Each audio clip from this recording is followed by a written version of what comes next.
Ош шаарында шаардык кеңешке шайлоо мыйзам чегинде гана жүргүзүлөт. Кала боюнча 76 шайлоо участоктору түзүлүп, бүгүнкү күндө 139 миңден ашуун шайлоочу каттоого турган. Бүгүн алгачкы жолу шайлоо өткөрүү боюнча штабтын отуруму уюштурулуп, алдыда боло турган шаардык кеңешинин депутаттарын шайлоого карата даярдык көрүү жана шайлоо участокторун керектүү техникалар менен камсыздоо боюнча атайын маселелер талкууга алынды. Шаар мэри Талабек Сарбашев бардык шайлоо процесстери мыйзамдын негизинде калыс бардык партияларга бирдей мамиле болушун камсыздоону тийиштүү жетекчилерге тапшырды. Бизде шайлоо таза өткөн жакшы.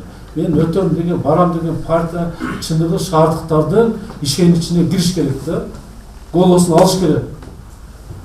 Ана мындай бир жаман жолдор менен барып, ачык айтайын. Ушундай шайлангандан көрө шайланбай койгон жакшы да. Иштейм деген партия, барам деген, элге кызмат дегендер бардыгы элге кызмат кылсын, ачык айкын. Анан бир форма 2, форма 1 мындай кылып башаламан кылганды мындай этият кылыш керек. Буну мына силер аймактык шайлоо комиссиясы, мына борбор шайлоо комиссиясынын мүчөлөрү силер отурасыңар. Ушуга катуу турушуңар керек. Отурбу форма 1, форма 2 деген. Бар билет, эл бардыгы ким бирөөсү тууганына шайлайт, бирөө досуна барат, бирөө өзүнүн эмеси бар. Күчүлүк беришибиз керек да бардыгы. Мына азыр көрүп атасыңар мына. Паспорт барды Кудайдан. Алла Тааладан пешенесине жазган депутат болот. Пешенесине жазгандар мэр болот. Шайланат ошолор. Көп эле барганда шаарды, элди бөлүп ызычууга алып барбашыбыз керек. Мына актив ушул мен айтып аткан себеби мына шайлоо эң башталат. Бардыгы ушул жердегилер жооптубуз. Анан отуруп алып өзүбүз элге кошулуп алып ызычууга кошулсак анда Кудай дагы кечирбейт, эл дагы кечирбейт. Эч кимди заставить этпейт. Эл өзү билет, илгеркиде шайлоо эмес азыр таза шайлоо мына. Ар бир адам шайлоочу бирден добушка ээ. Илгеркиде качкалап таштаган бюллетень шайлоолор болгондо анда тынсыздансак болот. Азыр бир урнанын ичине киргенде, кабинанын ичине киргенде, урнага барганда ар бир шайлоочу өзү билет да. Биз мына менин шаар башчысы катары шайлоо өткөндө мына тур беребиз. Эч кимди коркутпайт. Шуну айтып койгом. Шайлоо участкаларына бөлүнүп берилген бар. Алгач жергиликтүү кеңештердин депутаттарын шайлоо жөнүндө мыйзамга толуктоолор жана өзгөртүүлөрү тааныштырылды. Шайлоо өткөрүү боюнча штабтын отурумуна каладагы бардык мекеме ишканалардын жетекчилери, шайлоо участкаларынын башчылары жана борбордук шайлоо комитетинин өкүлдөрү катышып, Ош шаарынын шайлоого даярдыгы боюнча иш алып барган жумушчу топтун корутундусу жарыяланды. Каладагы 76 шайлоо участокторунун материалдык техникалык маселелерин жолго коюп, жарандардын сын пикирлерин, арыздарын жана шайлоо комиссияларынын сунуштарын өз убагында чечүүгө тапшырмалар берилди. Бир айдан көбүрөөк убакыт калып атат, ушуга тезирээк чечип беришибиз керек да. Буга чейин дагы айтылган, шайлоолор өтүп жүргөн, жетекчилер бардыгын өзүңүздөр билесиздер, эмне даяргерчилик көрүш керек, эмнелерди алдын ала жасашыбыз керек. Буга чейин да иштер жүрүп атты. Эми азыр ушул маселе боюнча ушул даярдыктардын кандай жүрүп атат, эмне кемчилдиктер бар. Объектилери чечилбей жаткан айрым участокторду тез арада карап, тийиштүү иштерди жүргүзүүнү муниципалдык аймактык кеңештерине милдеттендирилди. Борбордук шайлоо комитетине бир катар сунуш пикирлер да айтылды. Эгер ошо шайлоо күнү бир 5 адам, 10 адам бир участкага кирип шайлай албай калса, мына жерде бир 20 адам наразычылыгын айтса, бул уже чоң трагедия да. Биз значит шайлоого даярдык көргөн эмес болуп чыгабыз. Ошон үчүн мына тизме боюнча МАКтын жетекчилери эл арасында түшүндүрүү иштерин жүргүзгүлө. Убагына барып, кварталдык комитеттер бар. Баягы жама данкомдор бар, ошолорго айтып туруп алдын ала бардык өздөрү билген эмеден өздөрү турган участкалардан тизмеден тактап алсын алдын ала.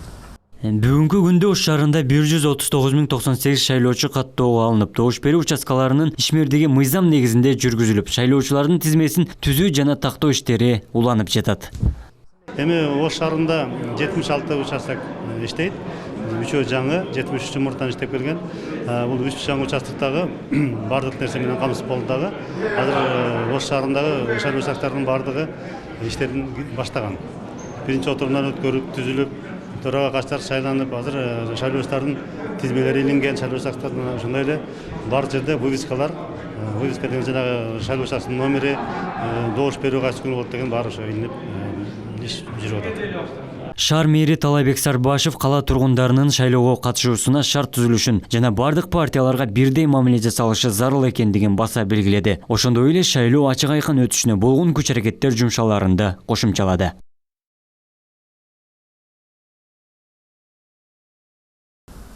Эч кимди заставить этпейт.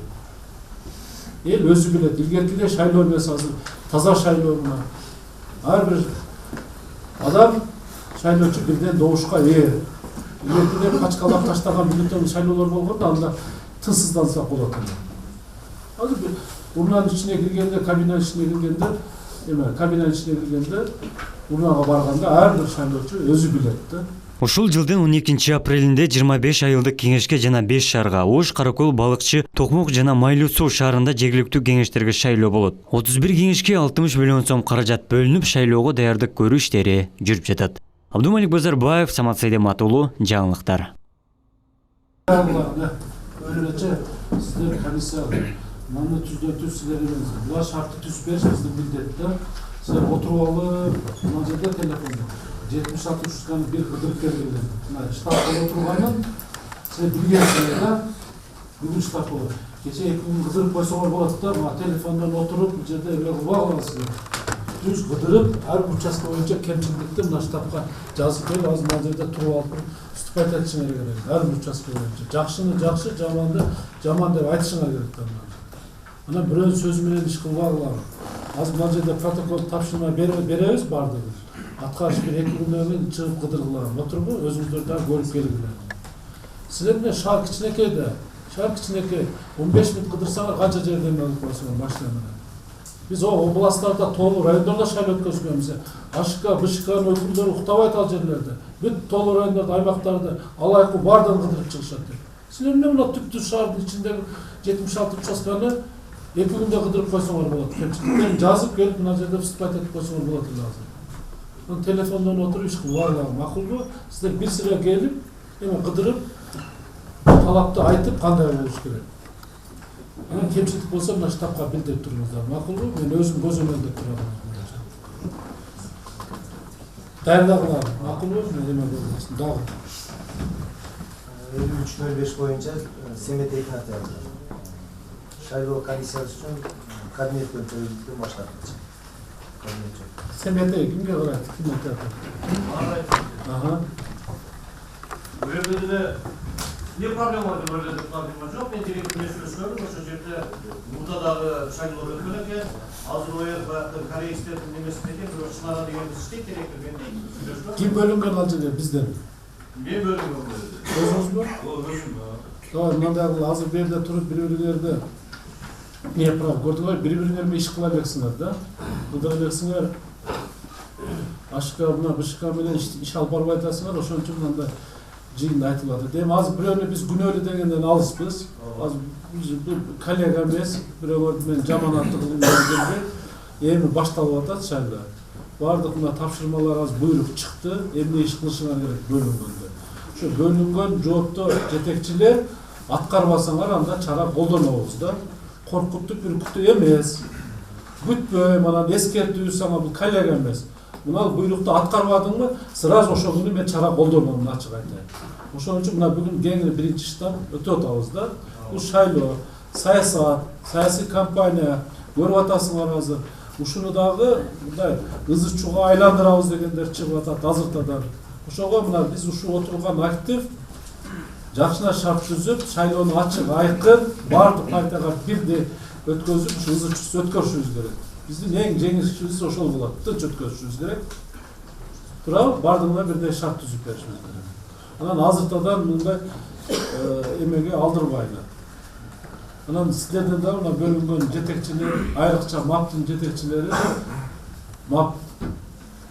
жетектилер мына бөлүнгөн жетекчилер менен биргеликте чакырып ошол жерде иш алып баргыла. Силер жооп бересиңер, түз МАПтын жетекчилери, бөлүнгөн мына жетекчилер ошол ар бир участка боюнча жооп берет. Алдын ала бардык участка боюнчаларды бөлүп, комдорду коюп, себеби сучалар болгондо баягы атайлап светти өчүрүп коюп, же эмени шайлоо өтө турган участканы өрттөп бергендер чыккан болгон мындай случайлар. Ошон үчүн өтө мына сиз да сак болуңуз. 4-нчү өзгөчө кырдаалдар министринин ош шаардык башкарма Баймуратов шайлоо участкаларына бөлүнүп берилген бардык жайлардын өрт коопсуздугуна ылайыктуулугун толук менен текшерип чыгып 3-мартка чейин штабка маалымат берилсин. Түшүнүңөрбү? Мына экотех инспекция барбы? Биргеликте иш алып баргылаган мотуру баардыгын карап Кудай сактасын да, сактанганын сактайт, алдын ала баардыгын кыдырып чыккыла. Талапты койгуларын, розеткаларын, кошумча розеткаларын мотуру бүт карап 3-мартка чейин сиздерге сунат. Телеком боюнча айттык, Кыргыз Телеком ачык акционерлик коому Ош областтык филиалы шайлоо участкаларына байланыш каражаттары менен камсыздалышын абал текшерип чыгып 29-февралга чейин штабка маалымат берилсин. Буну ким Асылбек Аманов сиз азыр жоокин келип өзүңөр колго алгылаган. Мотуру чакырып маалымат алып. Ош райондук электр тармактар ишканасы Капаров барбы? Шайлоо участкаларынын электр жарыгы менен камсыздалышынын абалын текшерип бардыгы мотуру 29-февралга чейин сизге маалымат берилди. Анан азыр эле сразу айтайын, протокол киргизип коеюн. Ар бир участкада мына бөлүнгөн жетекчилер менен биргеликте сүйлөштүрүп, аянда кошумча движок дагы койдурулган. Отуру 76 бар, ар бир мекемеде бар. Кудай сактасын, свет кокусу өчүп кала турган болсо, сразу минут движоктор иштеп турат. Отуру мен ошону кыдырам, кийин 76 участкага чейин барам. Кыдырам, ошонун ичи ремонту кандай, стол стулу кандай, кабинети кандай, азыркы айтылган нерселер бардыгы. Движокторду керек болсо ачык айтайын, ар бир эмеге фонарларды коюш керек, шамдарды коюш керек, бардык жагынан биз даяр болушубуз керек. Отурбу? Мына сиздерге тапшырмам.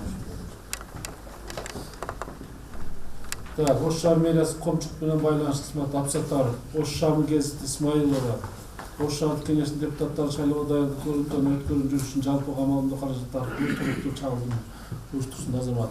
Не только эми экөөңүздөр эмес, алган биздин Ош ТВ, ынтымак, мына жергиликтүү телеканалдардын баардыгына милдеттенбиз. Ушул боюнча чагып алган эрте эме боюнча. Башка эме жокпу? Сизде сөз жокпу? Урматтуу жетекчилер, сунуштар, ойлор. Эми мындай да, бул биринчи жолку шайлоо эмес, опыт бар бардыгыңыздарда, тажрыйба бар, көз жүргөнсүңөр, жоопкерчиликти билесиңер кандай аралашты. Эң негизгиси мына азыр өзүңөрдө тартип жок эле бирөө тартипке чакырып келесиңер. Сүйлөп алсаңыз үчүн бөлүк чыкты, ким кайерге бөлүнгөн бардыгын таркатып бердиңер. Ушул боюнча иш алып барыңыздар, иш алып барып анан кичине мындай көңүл буруп койгула. Анан кичине майда чүйдө бир 2 килограмм ат кетет, же болбосо бир банка краска кетиши мүмкүн. Стол эми кабинетиңерде ишканаңарда болуш мүмкүн, апарып коюп тура турган, же болбосо жанында мектеп мындай чечип кое турган маселелерди проблема кылбаңыздар да. Азыркы айткандай степлерди мындай мүмкүнчүлүк бар жасап берүүгө. Степте ошол проблема кылбай, баарын өзүбүз жасашыбыз керек. Ошол тез аранын ичинде анан мындай кылган текшерип, кайсы участка мындай жакшы даяр болгонун биз барып көрөлү. Отуруп, мен по пути дагы кирип, бирден кыдырып кете берем мындай. Эртең менен басып кетип атып, мына участкага кирейинчи деп кирем да, ошондо сөз укпай турган болуңуздар бар. Анда башка сунуштар жок болсо, бүгүнкү биринчи отурум жабык, ишиңерге ийгилик болсун.